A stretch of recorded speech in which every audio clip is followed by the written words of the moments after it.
슈블리맘이 이젠 약까지 준비했다라고 하는데, 그러면 이 영양제가 의약품인가? 건강식품인가? 이런 의문이 드실 수 있을 것 같습니다. 의약품은 당연히 아니고요. 건강기능식품도 아니고 그냥 식품위생법상 식품에 포함될 것 같다. 보면 식욕 억제제나 헬륨 알약 이런 걸 파시는데 당뇨에 좋다, 암에 좋다, 불면증을 치료한다 이런 문구들은 의약품으로 오인하게 할 광고에 해당할 여지가 있습니다. 안녕하세요. 법무법인 도아오 수비 변호사입니다. 네, 안녕하세요. 이혜성 변호사입니다. 저희가 이제 의료 광고 영상을 좀 많이 찍어 놓다 보니까 의료 광고 말고도 이제 좀 사실 광고 법리들이 다 비슷비슷하거든요. 그래서 좀 다양한 광고들에 대한 문의들이 많이 들어오는 것 같아요. 그래서 이번 영상에는 이제 의료법을 떠나서 건강기능식품이나 기타 가공품, 식품 관련한 광고들, 사실은 여기가 문제되는 시장이 훨씬 크긴 하죠. 그것과 관련된 내용들을 좀 다뤄보려고 영상을 찍게 됐고요. 저희가 의료법 얘기할 때도 항상 얘기를 하지만 무조건 안 된다 이런 게 아니고 주의할 포인트들이 있다 이 정도 개념인데, 그래서 본격적으로 이제 개별 사례들을 소개하기 전에 좀 법에서 이 기준들을 어떻게 잡고 있는지를 소개를 해드리면 좋을 것 같아요. 저희가 건강기능식품이라고 통칭해서 말하는데 실제로 법적으로 건강기능식품으로 인정된 경우는 굉장히 한정적입니다. 이 영상을 보시는 분들이 이해하기 쉬우시도록 최근에 이수지님 영상 채널에서 영양제 광고 공부를 하는 그런 영상이 올라왔어요. 그래서 이걸 예시로 이제 준비를 해봤는데요. 슈블리맘이 이젠 약까지 준비했다라고 하는데, 그러면 이 영양제가 의약품인가? 건강식품인가? 이런 의문이 드실 수 있을 것 같습니다. 추측해보던데 의약품은 당연히 아니고요. 건강기능식품도 아니고 실제로는 그냥 식품위생법상 식품에 포함될 것 같다라는 게 저희 생각이에요. 건강기능식품으로 인정을 받기 위해서도 되게 엄격한 요건들을 충족을 해야 되고 이런저런 테스트들을 통과해야 된단 말이죠. 보통 이제 이런 제품들은 빠르게 한철 이제 출시했다가 확 인기몰이하고 또 사라지고 좀 생애주기가 짧기 때문에 설령 그 제품들이 그런 기능들을 가지고 있다고 하더라도 그런 허가를 받지 못한 채 혹은 받지 않은 채 판매되는 경우들이 많은 것 같습니다. 그래서 이쯤에서 내가 건기식인 줄 알았는데 그냥 식품이었어? 라고 생각하시는 분들이 좀 계실 것 같은데요. 소비자들의 이런 오해를 막기 위해서 일반적인 표시광고법과 별도로 식품에 대한 표시광고법이 따로 존재를 하는데요. 식품표시광고법 제8조 제1항에서는 금지되는 부당한 광고 행위의 10가지 유형을 제시를 하고 있는데, 간략하게 몇 가지 유형을 살펴보고 해당 유형이 무조건 문제가 있다라는 취지로 말씀드리기보단 이렇게 하면 이런 광고들은 허용된다라는 점도 같이 말씀드리려고 합니다. 네, 그래서 이제 가장 첫 번째 유형은 의약품이 아닌데 의약품으로 오인하게 광고를 하지 마라. 이게 이제 문제가 많이 되는 것 같아요. 보통 다이어트 환 이런 것들 있잖아요. 혹은 질병 치료에 이렇게 효과가 있는 것처럼 광고가 되는 것들, 이제 그런 걸 하지 마라 라는 것이 식품표시광고법의 일단 취지인데요. 그래서 보면 식욕 억제제나 헬륨 알약 이런 걸 파시는데 무슨 제, 알약 이런 것들이 실제로는 그렇지 않은데 이게 의약품처럼 소비자들이 혼동할 우려가 있다는 거죠. 그거 외에도 이런 특정한 질병 치료에 효과가 있는 것처럼 광고하는 것들, 당뇨에 좋다, 암에 좋다, 불면증을 치료한다 이런 문구들은 의약품으로 오인하게 할 광고에 해당할 여지가 있습니다. 그러니까 이러한 유형에 해당하더라도 반드시 부당한 광고로 평가되는 것은 아니고요. 일부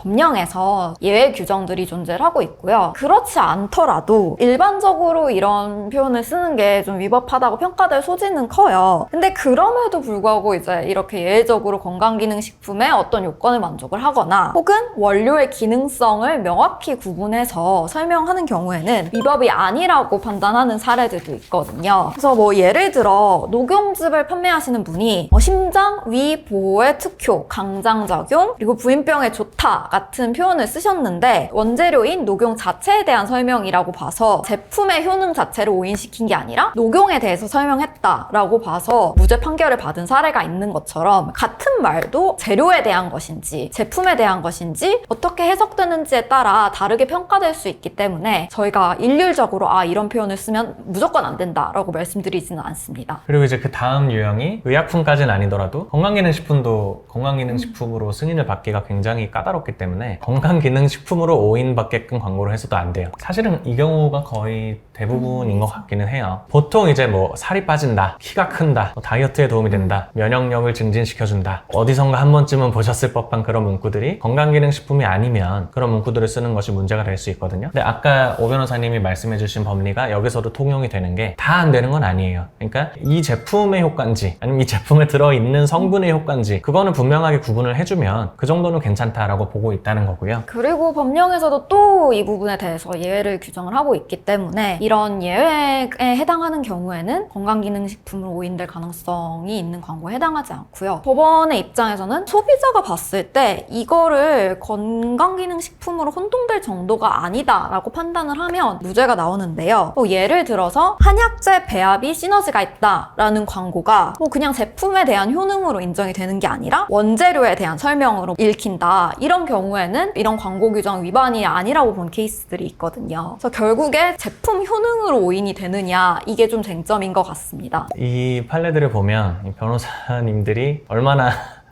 골머리를 네. 앓으며 주장을 했을지가 보여요. 사실은 아다르고 어다른 거잖아요. 제품에 대한 설명이다, 제품 원료에 대한 설명이다, 그런 것들이 사실은 명확하게 딱 잘라서 판단되는 경우는 많지 않고, 그래서 결국 이런 회색 영역에서 변호사들이나 담당자들이 얼마나 디테일하고 그런 뉘앙스를 잘 잡아서 이제 무죄 주장을 할 수 있는지 그 부분이 중요한 것 같고요. 그리고 이제 다음 유형으로는 뭐 너무 당연한 건데 거짓이나 과장 광고를 하지 말아라, 내지는 소비자를 기만하는 광고를 하지 말아라, 리뷰 체험기를 활용한 광고를 하지 말아라, 뭐 이런 이슈들이 생겨요. 이거는 뭐 또 저희가 의료법에서 정말 많이 다뤘던 내용인데 그 본질의 법리가 크게 다르진 않습니다. 슈블림한 공구 영상은 사실 여기에 전부 위반하는 영상들이긴 하죠. 막 실제 광고들 중에도 속사정을 아는 사람들이 보면은 그 정도로 과장한 것처럼 보이는 경우들이 있거든요. 근데 그런 걸 하지 마라 하는 내용들이고, 대표적으로는 뭐 그런 것들이 있는 것 같아요. 붓기가 빠졌다, 하루 만에 막 얼굴이 막 비포 애프터 사진이 막 정말 다른 사람인 것처럼, 그런 것들은 과장 광고의 혐의를 받을 위험이 있다 정도로 안내를 드릴 수 있을 것 같고, 요즘에 SNS 보시면 막 비포 애프터 사진 크게 해서 몇 주 만에 10kg 빠졌다, 체험 후기들이잖아요. 그러다 보니까 뭐 저도 그렇지만 많은 분들이 좀 혹하게 되시는 것 같은데, 이런 경우에는 체험기를 이용한 부당한 광고라고 판단될 가능성이 있습니다. 근데 그렇다고 무조건 체험기를 이용한 광고가 부당하냐, 이것도 의료보호 광고에서 그렇죠. 많이 말씀을 드렸던 것 같은데 반드시 그렇지는 않아요. 그래서 여기서 법원이 보는 포인트는 소비자를 현혹시킬 수 있는 정도인지입니다. 그래서 법원은 이제 이러한 표현 방식 자체가 정보 전달에 불가피한 것인지, 아니면 이 광고가 어떤 매체에서 이루어졌는지, 그리고 이제 광고의 표현 방식은 어떠한지, 이런 것들을 종합적으로 이제 고려를 해서 판단을 하거든요. 그래서 문제될 수 있는 문구를 뭐 유달리 강조하지 않고, 다른 소비자들이 이런 체험기 말고도 자유로운 리뷰를 이제 확인할 수 있다던가, 다른 광고 문구들이 사실을 왜곡하거나 너무 과장하지 않았다, 이렇게 보면, 그러니까 정말 약간 그 구성이 중요하죠. 화면 구성도 중요하고 문구 구성도 중요하고, 그걸 전반적으로 이제 변호사님들이 잘 주장을 하셔서 소비자를 현혹시키지 않을 정도다라고 판단한 케이스들이 있거든요. 저희가 계속 이 광고에 대해서 말씀을 드리지만, 이 광고라는 것이 그 맥락이라던가 어디에 게시가 됐는지, 사람들은 얼마나 볼 수 있는지, 리뷰를 어떻게 자유롭게 달 수 있는지, 이런 전반적인 것들이 중요하다 보니까 변호사 입장에서 최대한 많이 저희에게 유리한 정상들을 주장을 하는 것이 중요한 영역입니다. 네, 결국은 이제 소비자를 너무 멍청하게 보지 마라, 이런 논리가 기저에 있는 거예요. 그러니까 법원에서 이제 식품표시광고법을 해석할 때 무슨 소비자가 이런 판매자들이 조금만 리뷰 몇 개 선별해서 올려놓으면 거기에 다 선동돼서 우르르 사고 이런 좀 지능이 없는 사람들이 아니기 때문에 다른 리뷰들도 충분히 볼 수 있는 환경이고, 소비자들이 이런저런 정보를 종합해서 구매로 나아갈 수 있는 환경이라면 그게 소비자를 현혹했다고 보기는 어렵지 않겠냐, 결국 이런 논리를 펼치게 되는 거고요. 그거 외에도 이제 또 여러 유형들이 있어요. 뭐 다른 판매자를 비방하는 광고, 뭐 여러 종류들이 있는데, 그래도 가장 문제가 될 법한 사례들을 저희가 일단 소개를 드린 것 같고요. 마지막으로 식품표시광고법을 위반하게 되면 어떤 처분들이 따르는지 정도를 소개를 하면 좋을 것 같아요. 이게 형사처벌 규정이 있습니다. 그래서 징역이나 벌금이 나올 수도 있고요. 가장 문제가 되는 건 행정처분이죠. 그쵸. 네네. 가볍게 어렵게는 뭐 시정명령을 받을 거고요. 문제가 되는 제품을 뭐 압류를 한다던가 이게 위해를 가하지 못하도록 하는 조치를 취하게 한다던가 이런 행정처분도 가능하고 가장 문제가 되는 건 바로 영업정지가죠. 네, 영업정지가 나가면서 그 제품들을 다 폐기해라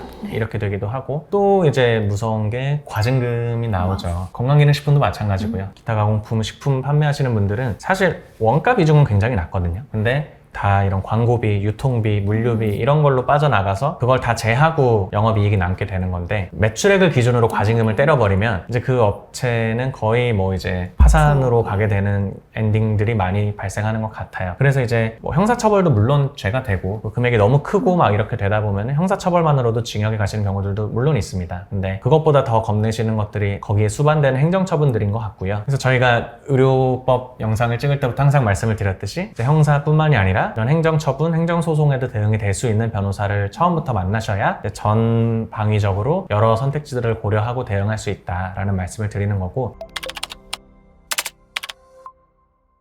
그래서 오늘 좀 이런저런 광고에 대한 이야기를 했는데 결국 포인트가 이런 문구는 절대 안 되고 뭐 이거는 하지 마라 이런 게 아니잖아요. 광고를 할 때도 이런저런 기준들이 있으니 그런 것들을 미리 실무자분들에게 잘 숙지를 시키고 광고를 하시는 편이 좋겠다 정도이고, 그럼에도 만약에 문제가 되었다면 특히 이런 행정 절차나 행정소송 같은 것들은 당사자가 본인이 직접 하기가 굉장히 어렵거든요. 그럴 때는 적절하게 전문가의 조력을 받으셔라 라는 말씀을 드리고 싶습니다. 저희가 유형별로 이제 살펴보면서 유형별로도 사실 저희가 구체적인 사정을 따져가면서 실질적으로 소비자에게 피해를 주지 않았다 이런 점들을 굉장히 열심히 주장을 해보고 있거든요. 이제 의견서부터 집행정지 나아가서 본안소송까지 전방위적으로 도움을 드릴 수 있으니 이 광고에 관련해서 문제가 생기신 분들은 저희에게 편하게 연락 주시면 최대한 자세히 대응 방향을 마련해 드리도록 하겠습니다. 네, 감사합니다. 네, 감사합니다.